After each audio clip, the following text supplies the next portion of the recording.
Olá, pessoal, mais um encontro nosso, uma boa prosa.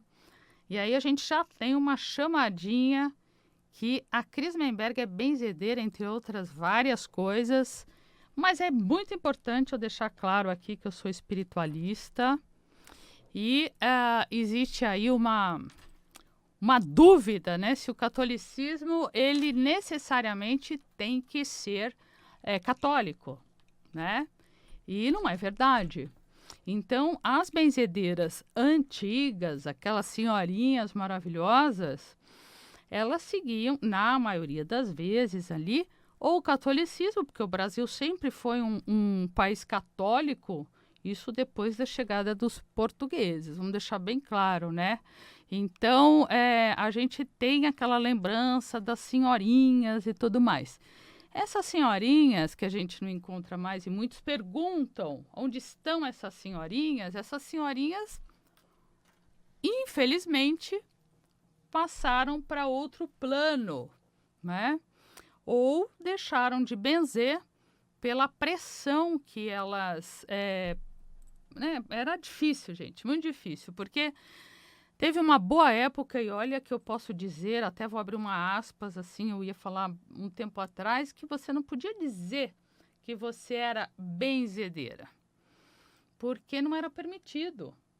E mesmo esse benzimento de raiz, que é o benzimento que eu falo, o benzimento que eu ensino, para quem tem interesse em conhecer, se aprofundar mais nessa cultura, é o benzimento que traz o conhecimento dos indígenas, dos africanos, das católicas, do catolicismo popular, né? Então as portuguesas e os ciganos que chegaram naquela época também, quando expulsos de Portugal, né? Agora, a gente sempre imagina aquela senhorinha católica, de fato. Então vem aquele sincretismo, né, com os santos católicos, mas misturando sempre ervas, plantas, a sabedoria dos ancestrais. Então, é muito importante isso. E quando a gente fala, bom, sou benzedeira, existe sempre essa dúvida. Então, o que exatamente a Cris segue? A Cris, por ser uma benzedeira contemporânea, segue a espiritualidade. Na Terra do Bugio, gente, em São Roque, e eu já vou dizer para vocês anotarem aí na agenda de vocês, todo primeiro domingo do mês a nossa porteira está aberta. As senhas são distribuídas das 7 às 10 da manhã e nós atendemos, recebemos pessoas com todas as necessidades e idades. Mulheres que gostariam de engravidar, pessoas com bem senhoras e senhores. Também nós temos benzimento para pets e o hospital espiritual para tumor maligno, que é o câncer, que a gente atende nas macas e separado do benzimento. Então, eu trago aqui para vocês um entendimento dessa cultura do benzimento, mas de uma forma mais atualizada. Isso não quer dizer que todo o encanto, toda a sabedoria e essa cultura do passado a gente não mantém. Mantém sim, porque aquilo que foi passado, aquilo que foi ensinado, nós precisamos honrar. Só que hoje a gente já consegue ter um entendimento mais profundo dessa, entre aspas, que nunca foi chamado dessa forma, mas não deixa de ser uma técnica, né? Porque você vai se aprofundando e tendo um entendimento mais atual.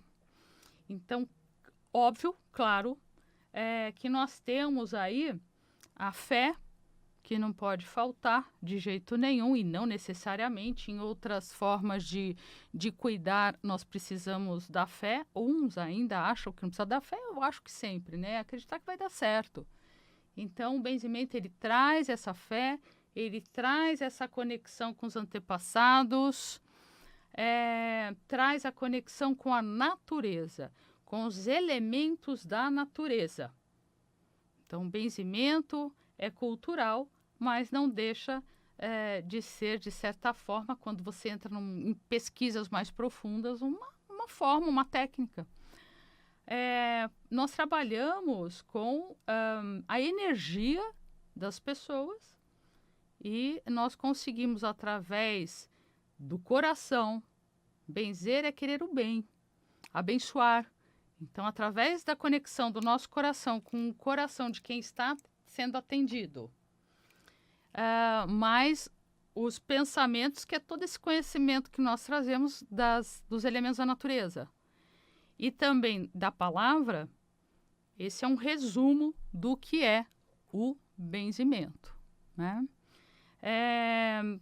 Então, guarda aí na tua agenda, tá?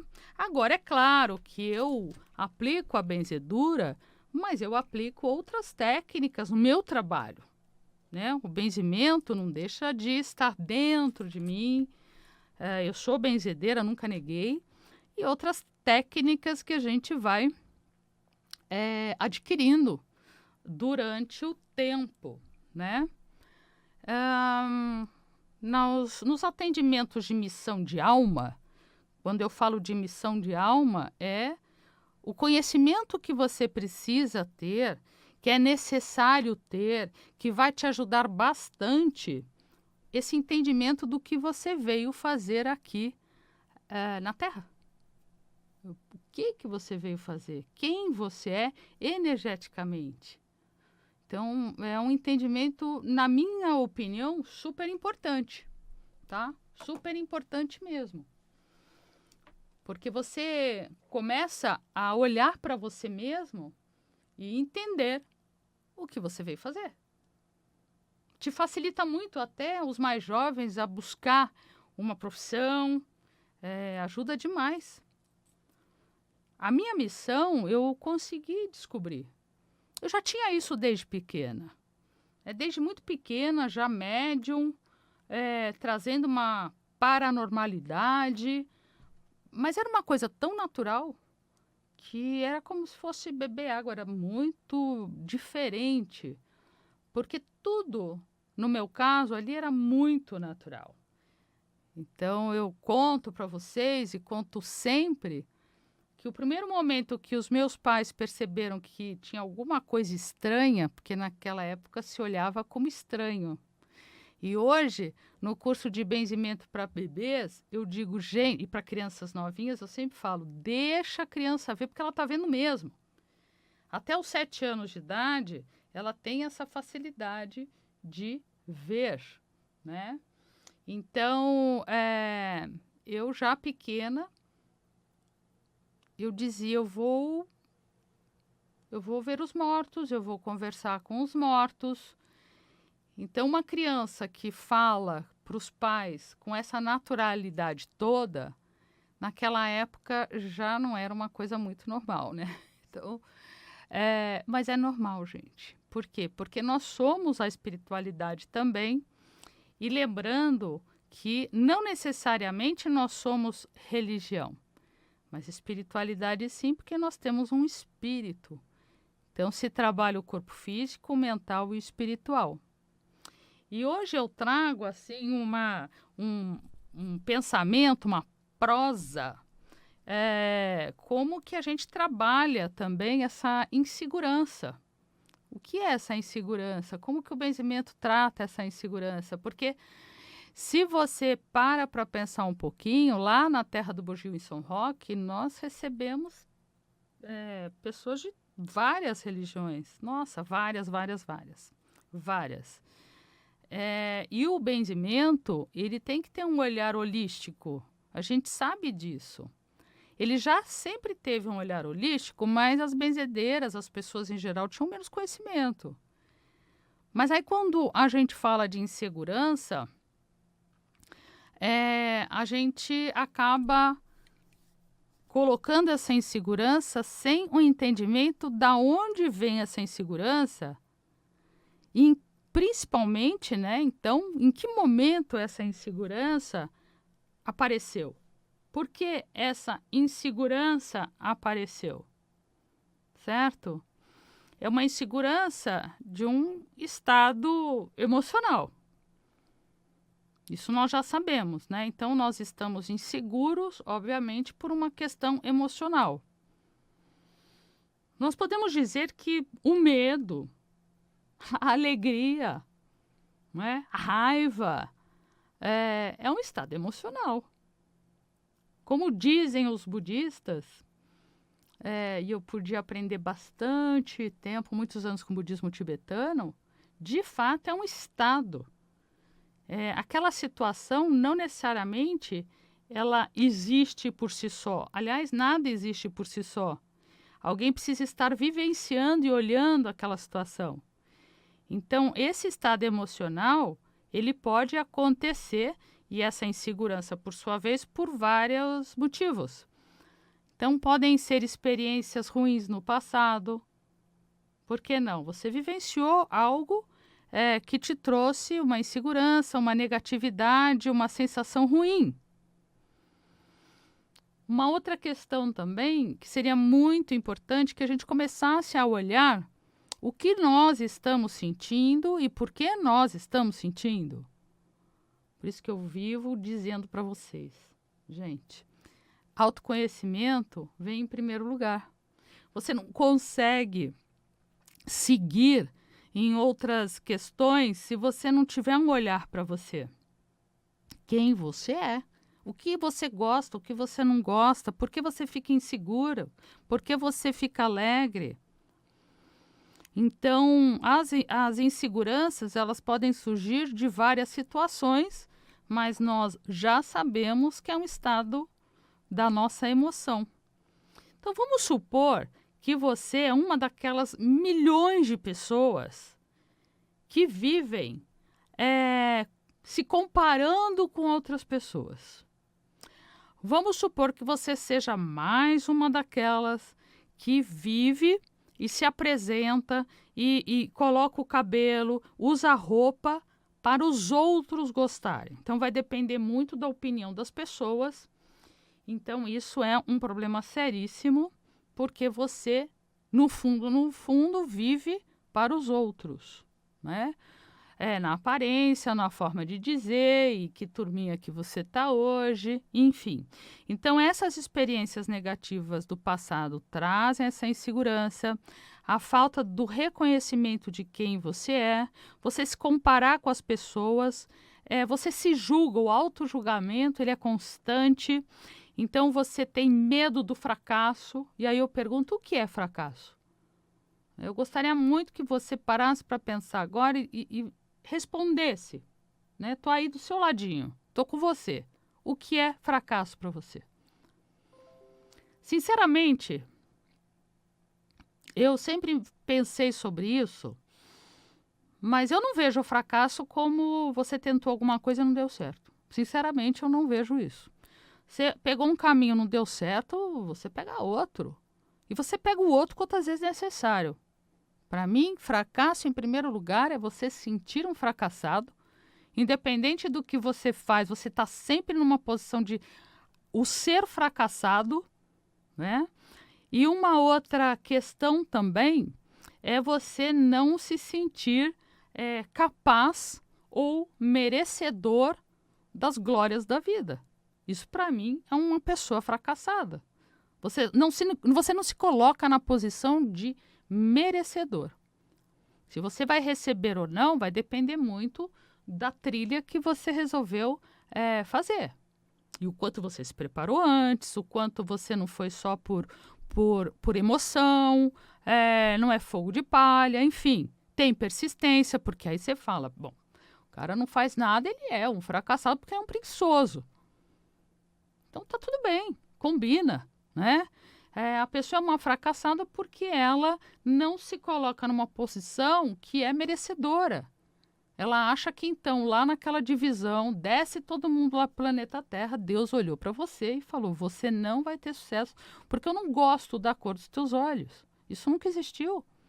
Então a gente começa aí ter pensamentos tão esquisitos para justificar uma posição que a gente está tomando e que simplesmente tem muita gente aí que ainda acha que Deus é que sabe, né? Então, aí eu pergunto, o seu fracasso, Deus é que sabe? Gente, Deus deve estar dando os pulos lá de raiva que só vendo, viu? Eu, no lugar dele, estaria do mesmo jeito. Falando, minha Nossa Senhora, o que eu aprontei? Né? Como é que chegaram nesse ponto? Então, esse medo do fracasso, do julgamento, do auto-julgamento, julgamento da família, é uma questão aí de se pensar. Uma baixa autoimagem. Sabe quando você coloca defeito em tudo que você tem? No teu visual, né? Ai, é porque o cabelo tá desse jeito, é porque aquilo tá daquele outro jeito, é porque então aconteceu, e porque os olhos sei lá o quê. Gente, peraí, todo mundo tem alguma coisa maravilhosa, não precisa ser tudo, não. O que você tem? Olha para você e fala, olha, eu tenho os olhos expressivos, eu tenho um cabelo bacana, eu tenho as mãos maravilhosas, a boca não sei o... Bom, gente, é só você olhar para você. Mas de um jeito que você é merecedor e merecedora de algo bom.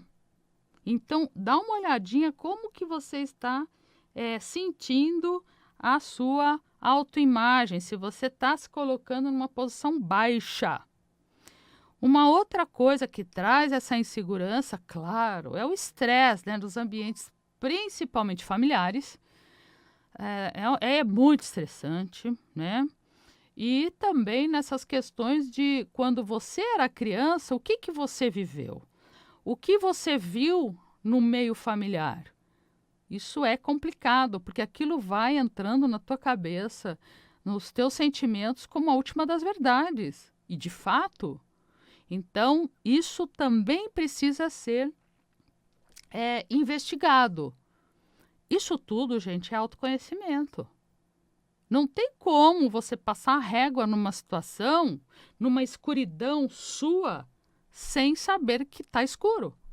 Né? Como é que você vai colocar luz nessa sombra, nessa escuridão, se você nem entrou nessa escuridão para olhar mesmo? Olha, é verdade, é escuro demais e eu não quero mais viver assim. Que também tem essa outra questão que é o livre-arbítrio. Não é Deus que sabe, Jesus que sabe, o outro que sabe. É você, porque isso foi dado na sua descida. Você vai descer, o planeta ele tem essas características, por mérito ou por necessidade, então por escolha própria você vai descer, mas tem algo que você tem, que os seres humanos têm, é o livre-arbítrio. E aí então é dado esse livre-arbítrio para você de fato escolher as suas decisões e escolher novamente se necessário e quantas vezes for necessário. Então, dê uma olhada no estresse do ambiente familiar, o medo de ser rejeitado. Será que vão me aceitar? Será que não vão me aceitar? Porque uma questão é criança sendo rejeitada no ambiente familiar. É uma criança. Então, vem aquele sentimento de insegurança que é muito ruim mesmo. Você já está um adulto e você continua se sentindo nessa rejeição. Rejeição dos grupitos de amigo, rejeição na festa de Natal, rejeição. Você também se coloca. Porque depois que a gente cresce, essa rejeição, ela é permitida por nós.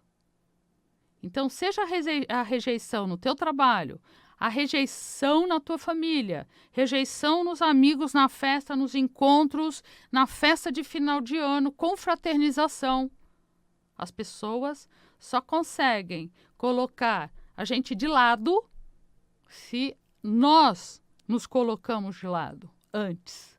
Né? Então, essa não valorização do que somos, quem vai valorizar? Me conte. Se nem você valoriza. Então, esse medo da rejeição, de ficar só, medo de ficar pobre. Quem não tem, né? Não pobre, mas medo de não ter dinheiro, medo de estar desempregado. Aqui eu coloco uma observação. Vamos pegar aqui o caso do desempregado. Então, a gente está passando aí, em uma época X, o país está passando, seja aqui na Europa, seja onde você estiver, uma situação assim do país bem complicado, falta de emprego, desemprego de monte, empresa não conseguindo sustentar seu quadro de funcionários. Gente, quem é que não tem um certo receio de dançar, né? De ser convidado a se retirar? Aí, o que resta é você, de fato, dar de tudo, sem pisar em ninguém, óbvio, dar de tudo para que aquela empresa olhe você como alguém necessário. Você precisa se tornar necessária para aquele lugar. Entende? E aí, de repente, você tem medo do desemprego, com razão, mas também não se mexe para se organizar, né? E, de alguma forma, porque no fundo, a gente nunca sabe o que vai acontecer amanhã, né, gente? Não sabe.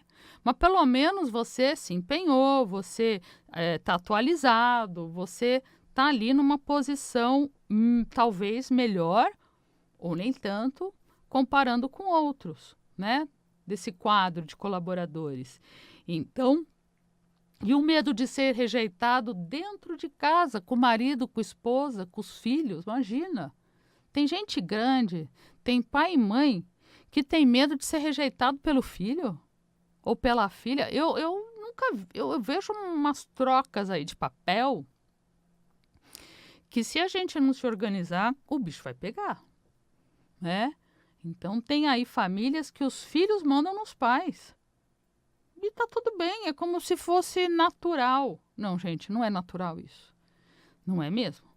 Você pode ver aí no meio da selva, no meio da mata. Eu, graças a Deus, moro no mato.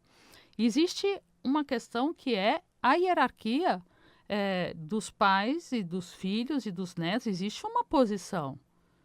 Principalmente quando esses filhos, ou sempre, para mim, pai e mãe é pai e mãe, ponto final. Né? Então, a gente vê crianças bem pequenas, ditando as regras da casa. Aí eu pergunto, vai dar certo? Você deve estar aí ou concordando comigo que a coisa está estranha, então você vai ter que dar um jeito de não ter mais essa situação na tua família. Ou você deve estar pensando assim, claro, é uma forma nova de criar. Não. Forma nova de criar, ou melhor de criar, ou mais atual de criar, é você se colocar à disposição dos seus filhos para eles terem abertura e liberdade para contar algo que está incomodando, para ter os pais aí como um bom exemplo. Porque as pessoas não vão seguir o que você diz, vão seguir o que você faz. Tudo isso tem a ver com essa insegurança que eu estou comentando. Então, quando que você vai parar de viver na insegurança? Quando que você vai se tocar de que você é uma pessoa merecedora, mesmo que na infância você tenha vivido uma infância, um caos muito difícil? Mesmo que você tenha escolhido agora viver a mesma coisa que você viveu no passado. Porque aí você está repetindo, então está na hora de você mudar. E a primeira mudança, ela é interna, ela é o seu olhar para você mesmo, o seu autorrespeito. Se você não tem o autoamor, você não tem nada. Então você precisa se cuidar, você precisa sentir esse amor por você, entender a tua posição aqui na Terra, o que deve ser feito e o que não deve ser feito, né? Para que todos possam se respeitar, independente das escolhas. Cada pessoa é importante, cada pessoa tem a sua luz e tem também a sua sombra. Então, se você gosta desse assunto, é algo que você vem buscando, então eu me coloco aí à disposição para você seguir as redes sociais Benzer Bem Ser no Instagram, avisar que todo primeiro domingo do mês tem benzimento presencial na Terra do Bugio, na cidade de São Roque. Então acompanhe aí a rede social. Toda segunda-feira, às 18 horas, no Instagram Benzer Bem Ser tem benzimento ao vivo ali e missão de alma, se você quiser marcar comigo uma sessão para você entender um pouco mais quem você é. tá bom? Me coloco à disposição e a gente se vê. E não esqueça que, além do benzimento, no primeiro domingo do mês, tem também o Hospital Espiritual para Tumor Maligno e benzimento PET. Um beijo grande para vocês. Até a próxima.